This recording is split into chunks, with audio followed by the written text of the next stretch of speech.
natin 120 yung supply nito or 100 yung supply nito. Kapag i-switch ko ba ng kapag i-switch ko ba ng parallel, magiging 140 yung supply nito para tumakas ito. Hindi, di ba? Kung 100 yung supply nito, 100 pa rin yan. Ang kinabahan lang is sa switch, sa input lang. Okay, hindi lalakas yan. I-switch mo ng parallel, maging 140 yung supply. No, big no. Part 2. Tungkol sa ginawa nating video nung nakaraan o sa previous vlog natin na usapang parallel. Kumbaga sumagot lang tayo doon na sa katanungan sa atin kung lumalakas ba yung amplifier o power amplifier kapag naka-parallel mode siya. Okay, ito part 2. Kasi meron pa rin ng babas doon or meron talagang against or meron talagang tumitindig na ang sabi is lumalakas talaga yung power amplifier kapag naka-parallel. Okay? Ito, ipaliwanag natin ng maayos. Kahit kailan hindi lalakas yung isang amplifier kapag hindi mo tinasan yung supply. Kapag hindi mo tinasan yung supply. Okay? Ang parallel kasi sa may operation mode is para lang naman sa input yan eh.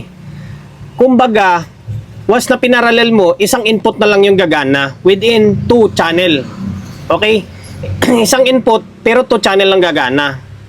Hindi ibig sabihin nun, once na units mo sa parallel is lumakas yung amplifier mo. Isang malaking kalukuhan yon. Tagal-tagal ko ng technician eh. Ano yun? May nakatagong supply. Di ba? Lalakas lang yung isang amplifier sa dati niyang lakas kapag tinasan mo yung supply. Or minodified mo siya. Eh, sinwitch mo lang naman yung switch eh. Diba? Sinwitch mo lang naman eh. Paano lalakas yun? Diba? Kung isipin mo lang eh. Paano lalakas? Okay, ang inuulit natin, ang parallel is input lang yung maiba dyan against sa stereo.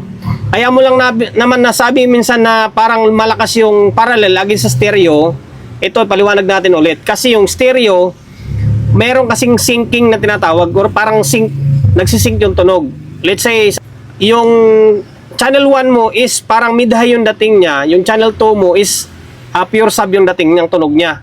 Kaya parang minsan, ang sabi mo, parang medyo mahina yung dating niya, mahina yung dating ng tunog. Okay? Unlike sa parallel na yung isang input lang, kung ano yung naka-input din sa may channel 1 na input, kasi nga, channel 1 na lang magagamit mo dyan kapag naka-parallel ka eh. Pero 2 channel pa rin yung gagana na amplifier mo. Kaya sabi mo parang malakas kasi nga pantay yung tunog nila. Ang kinibahan lang ng stereo kasi hindi pantay yung tunog ng channel 1 against sa channel 2. Unlike sa may parallel na pantay yung tunog niya. Kaso nga lang hindi nagsising yung tunog. 'Di ba? Hindi siya yung nagpapalitan. Hindi siya nagpapalitan kasi naka-stick lang yung tunog sa isang input lang. Okay. Ngayon, kung sasabihin nyo talaga sa akin or titindigan nyo talaga na lalakas, hindi paano lalakas yun? Bakit? May nakatago ba na supply? May nakatago ba? May nakareserve ba na supply? Kapag na once na is-units mo sa may parallel. Yun, lalakas talaga yun kasi may nakatago eh. Kung yung supply is 100, tapos units mo sa may parallel, magiging 140 or 120, maniwala ako, lalakas yun. Ay yung amplifier, yun na yung supply nun eh.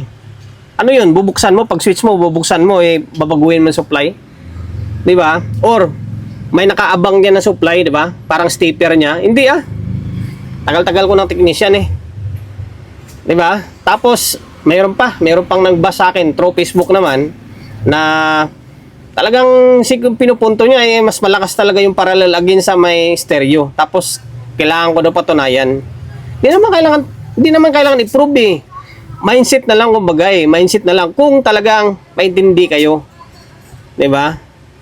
Tinanong niyo ako, sinagot ko kayo ng maayos, 'di ba? Bilang technician and then base sa obserbasyon natin, sinasagot lang natin.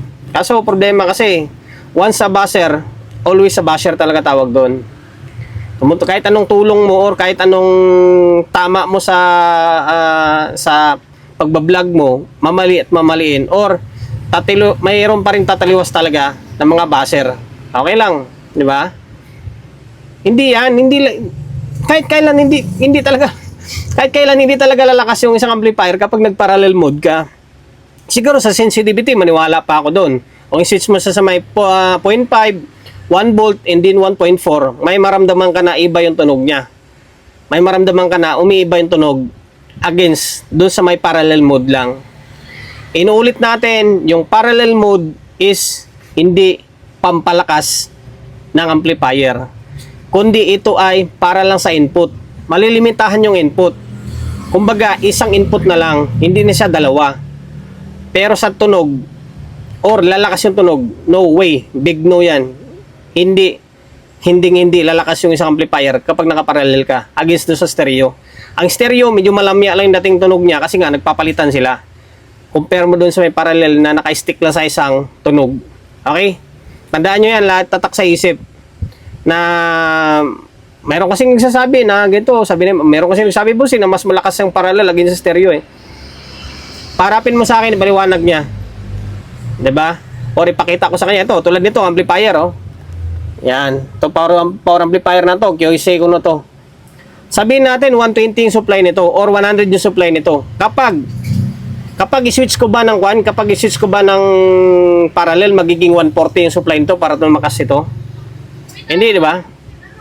Kung 100 yung supply nito, 100 pa rin yan.